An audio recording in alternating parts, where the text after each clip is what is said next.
ኤግዚት ፈተና እንደማንኛውም ፈተና አይደለም። it is your gateway for graduation ካልተሳካ ዲግሪ አይገኝም። እውነታው ይሄ ግን አትጨነቁ፣ ምክንያቱም ከዚህ ቪዲዮ መፍትሄ ታገኛላችሁ። እንዴት አድርጋችሁ መዘጋጀትና ማጥናት እንደምትችሉ አንድ ባንድ በነጻ አሳያችኋለሁ። አብራችሁ ይቆዩ። So before you start studying, you have to understand the battlefield. As you know, the exit exam covers your department's main course and it is not from one specific subject. Also, you know, it will be delivered online via internet and you should score at least 50% to pass. ይሄ የምታውቁት ነገር የብዙ ሰብጀክቶች ጥርቅም እንደሆነ ታውቃላችሁ። የትኞቹ ሰብጀክቶች እንደተመረጡ የግድ ማወቅ ያስፈልጋል።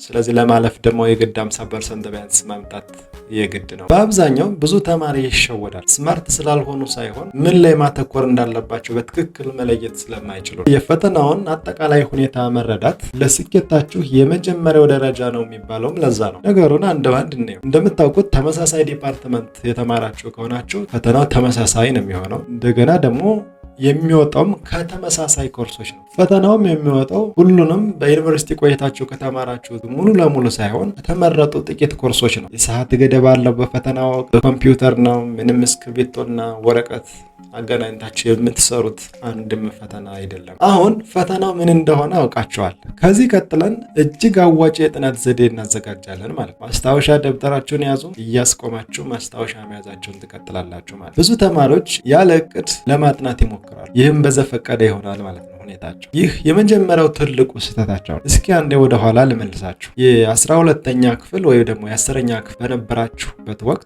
ለፈተና የነበራችሁ የዝግጅት ሁኔታ እስኪ አስታውሱ። በተለይ 10ኛ ክፍል ላይ፣ ምናልባት 12ኛ ክፍል ላይ ትንሽም ነቃ የማለቱ ነገር ስለሚኖር 10ኛ ክፍል ላይ ይበረታ ይመስለኛል። 8ኛ ክፍልም ያን ያህል ማንም አይባንንም። ቢወደቅም መድገም ስለሚኖር ቢታለፍም ያን ያህል የተለየ ትኩረት የሚሰጠው ሰው የለም በዛ ሰዓት። የ10ኛ ክፍል ማትሪክ ከተፈተናችሁ በኋላ ውጤታችሁን ስታዩት ያልተጸጸተ አለ? ሳታነቡ ቀርታችሁ ነው የተጸጸታችሁት? አይደለም። ምንም ያህል ውጤት ብታመጡ ወደኋላ መለስ ብላችሁ ማሰባችሁ አይቀርም። በደንብ ብዘጋጅ ኑሮ፣ በደንብ ባነብ ኑሮ ከዚህ የተሻለ ባመጣ ነበር በሚል ስሜት መጸጸታችሁ አይቀርም። በአንጻሩም ቢሆን የትምህርት ዓለሙን ለማገባደድ የመጨረሻው ምዕራፍ ላይ ስለሆናችሁ የግድ በዝግጅት ማጥናት ይጠበቅባችኋል። ማለፍ እንኳን አስቸጋሪ ላይሆን ቢችልም ማለት ከ150 ጥያቄዎችን መመለስ አስቸጋሪ ሊሆን ባይችልም ቢያንስ ቶፕ ስኮረር ወይም ደግሞ በጣም ከፍተኛ ውጤት አምጦ ማለት ግን የግድ ይላል። ስለዚህ የመጀመሪያ ስራችን ምን እናደርጋለን? የአንድ ወር እቅድ እናዘጋጃለን። ዊክ 1 up to week 2 ከመጀመሪያ ሳምንት እስከ ሁለተኛው ሳምንት ድረስ you have to revise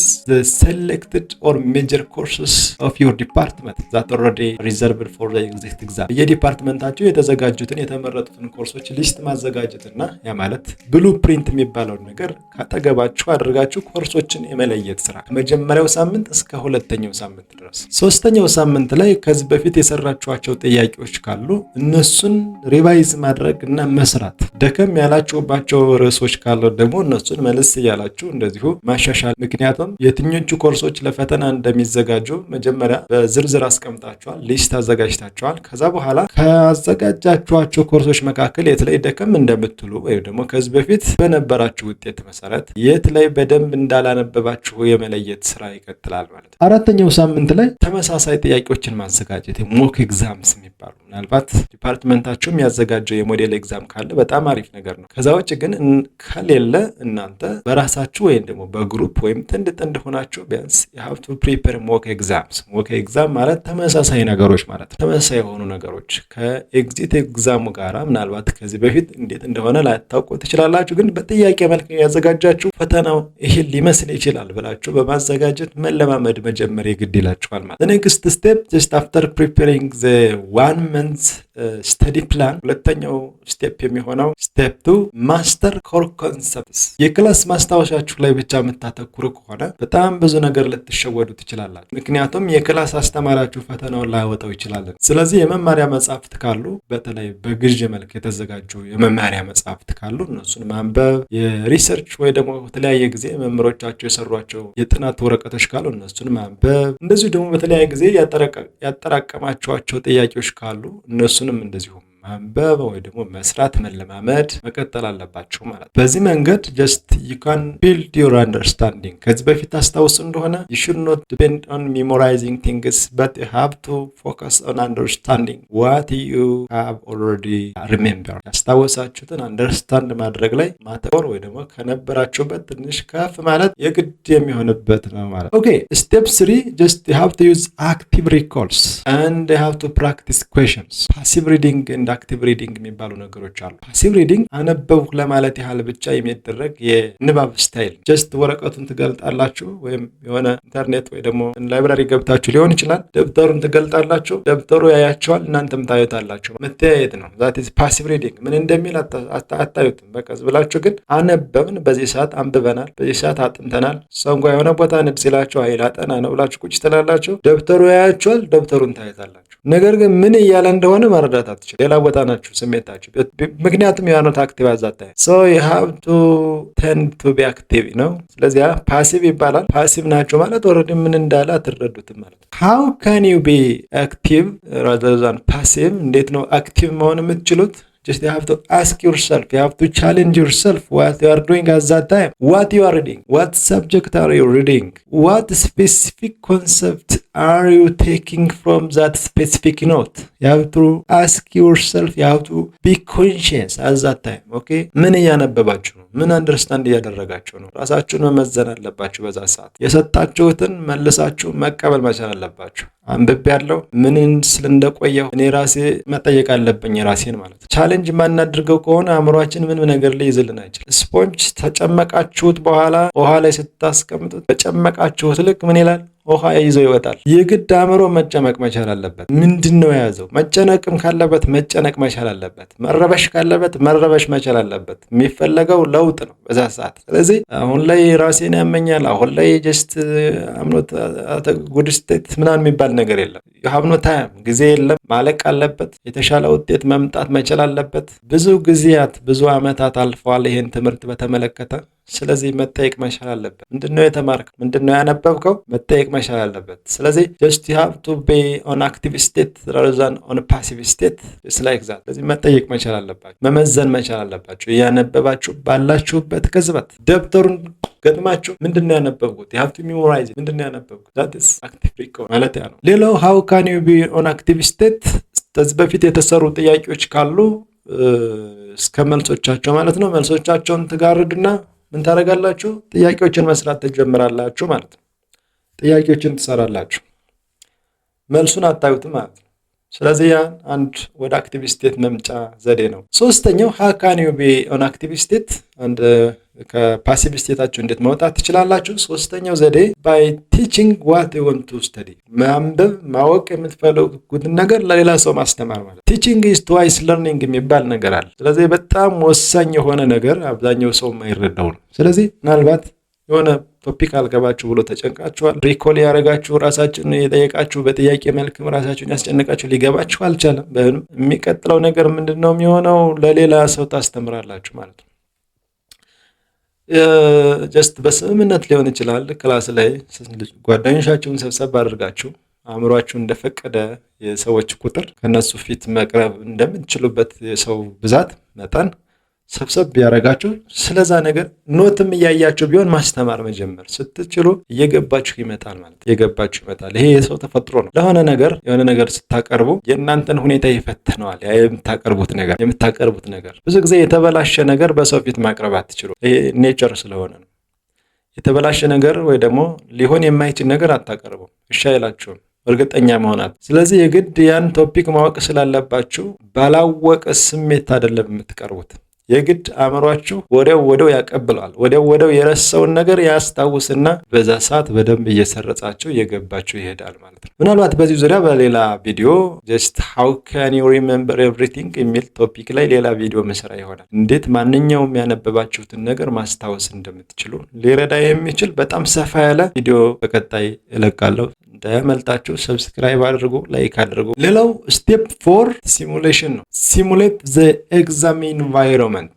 የፈተና አካባቢውን በማስመሰል መለማመድ ማለት። ስለዚህ የፈተና አካባቢው ምን ይመስላል? ለምሳሌ በኢንተርኔት ነው፣ በኮምፒውተር ነው፣ ሌላስ ምን ይመስላል? በሰዓት የተገደበ ነው። ሰዓቱ በጣም መያዝ መቻል አለበት። ስለዚህ ያን ነገር ታስመስላላችሁ ማለት። ልክ አሁን እነዚህ ሞዴል ኤግዛሞች አንድ የሲሙሌሽን ታይፖች ናቸው። ራሳችሁን በዛ ነገር ላይ ታለማምዳላችሁ። የወዳጅነት ጨዋታ በሉት፣ የወዳጅነት ጨዋታ በሉት። ጀስት ላይክ ዛት ሲሙሌሽን። ለምሳሌ አንድ ድራይቨር ድራይቪንግ ላይሰንስ ከማውጣቱ በፊት ሲለማመድ ምንድነው የሚያደርገው? መጀመሪያ ሲሙሌሽን ሩም ውስጥ ነው የሚገባው። እዛ ሲሙሌሽን ሩም ውስጥ አየር ጀስት አውሮፕላንም ከሆነ አየር ላይ እንዳለ ያስመስለዋል። መኪናም ከሆነ እንደገና መኪና ሜዳ ላይ እንዳለ መንገድ ላይ እንዳለ ያስመስላል። ስለዚህ ይነዳል ማለት ነው፣ ያሽከረክራል። ስለዚህ ለዛ ተብለው ቨርቹዋሊ የተሰሩ ነገሮች ስለሆኑ ያ ሲሙሌሽን ሩም ጀስት ላይክ ሪል ላይ እንዳለ ፊል እንዲያደርግ ያግዘዋል ማለት ነው። እናንተም ፈተናው ጋር የሚፈጠረውን አንዛይቲ ለመቀነስ ፕራክቲስ ሲሙሌት አክቹዋል ኤግዛም ሩም ኢንቫይሮንመንት። ስለዚህ እሱን ማድረግ በጣም ብልህነት። ማንኛውም የሚረብሻችሁ ነገር ካለ የምታነቡበት አካባቢ አስወግዱት ወይም ሽሹ። ከዛ ነገር ማስወገድ ካልቻላችሁ ዶርም ላይ ተስማምታችሁ ማንበብ የማትችሉ ከሆነ ሁልጊዜ ጫጫታ፣ ሁልጊዜ ረብሻ ከሆነ ረብሻውን ለመልመድ አትተጣሩ ፕሊስ። በረብሻ ትፈተኑ ነው፣ በጸጥታ ነው የምትፈተኑት። የትኛውም ቦታ የክላስን ፈተና ቢሆን፣ የኤግዚት ፈተናም ቢሆን፣ የስራ ፈተናም ቢሆን፣ ኢንተርቪውም ቢሆን ጸጥ ያለ ኢንቫይሮንመንት፣ ጸጥ ያለ ሩም ላይ ነው። ስለዚህ አእምሯችሁ ጫጫታ የለመደ አእምሮ ከሆነ ምናልባት ያ ጸጥታ ለሱ ላይ የመቸው ይችላል ማለት። በወከባ ሙዚቃ ደስ ያላቸውን ሙዚቃ ከፍተው ክላሲካል ከፍተው የሚያነቡ ሰዎችን በደንብ አውቃለሁ። ግን እነዛ ሰዎች